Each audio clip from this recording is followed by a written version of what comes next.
culture where it's popular to blame black men, and that's weird.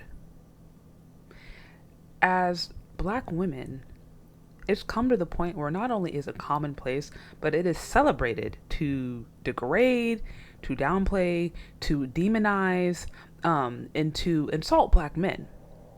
That's celebrated. And that's weird. Not only is it weird, it's toxic.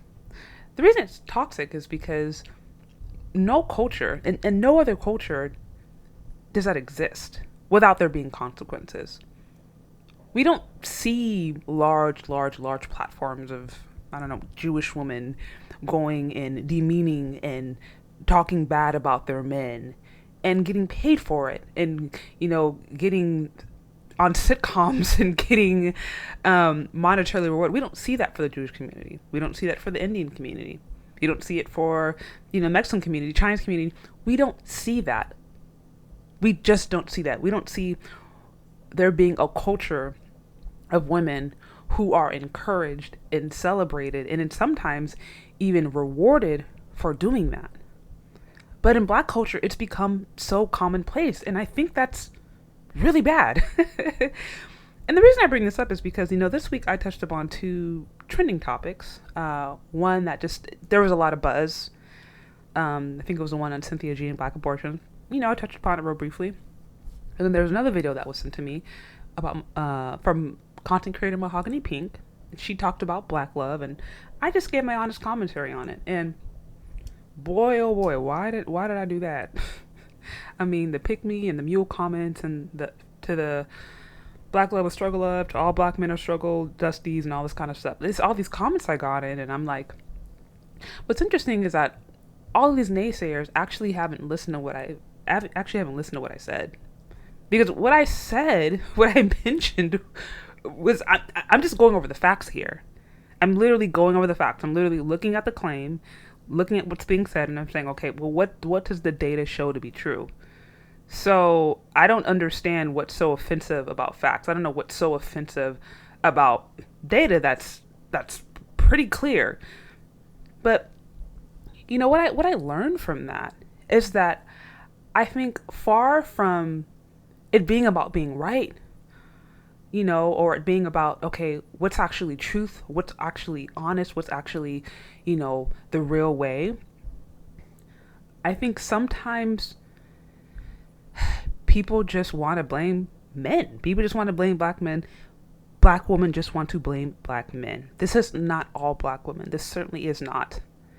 But I would be lying to myself as a black woman if I was to pretend as if there is not a culture that exists where black women are rewarded even. They are rewarded and celebrated for demeaning and bad-mouthing their men. What I am not saying is that we cannot and should not have constructive criticism. We cannot and should not have constructive conversations. We absolutely should. I don't promote anyone being in a relationship where they are abused. I don't promote anyone being in a relationship where they are misused, where they are treated wrong. Absolutely no way. I don't promote that. What I also don't promote is assuming as if every single person, every single man within the black community is just that. Is going to be an abuser. Is going to be a dusty. Is going to be broke. Like if we as black women create a culture where we assume that is what we're going to be getting from black men, that's bad. And it's even worse if we assume that we're going to have better results if we leave our community when we literally have a feminist movement. We literally have history that shows us that white women were so upset with their men that they created feminism. They were so upset with their men that they're the ones that are largely responsible for feminism. So if they were so happy, if the white men that they were with if they were so great, then why would women rebel? Why would white women go and rebel against them? Why would that happen if they were so much better? So I'm just saying, like, I'm starting to see more and more, and it's sad, and I think some of this is just, it just so happens to be that the most unhappy people tend to be the most vocal.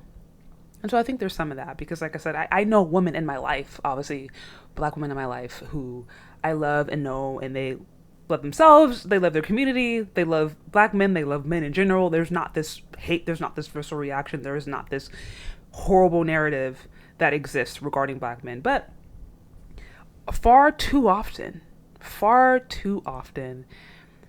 we see black women being rewarded and celebrated and encouraged to demean their men.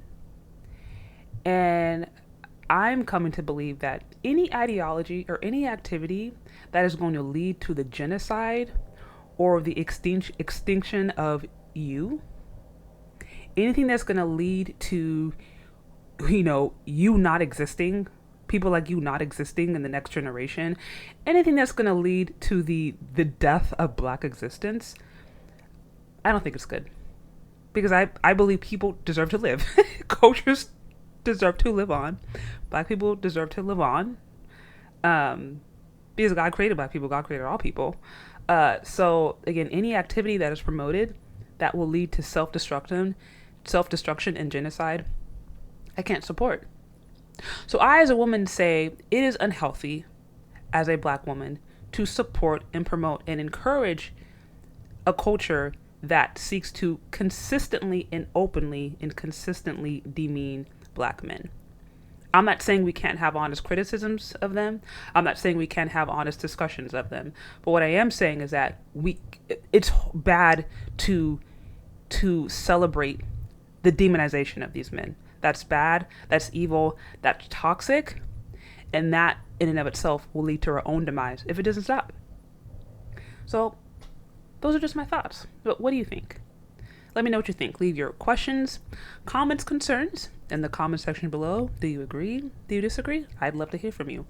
Also, don't forget to hit the subscribe button, and we will talk later. Bye.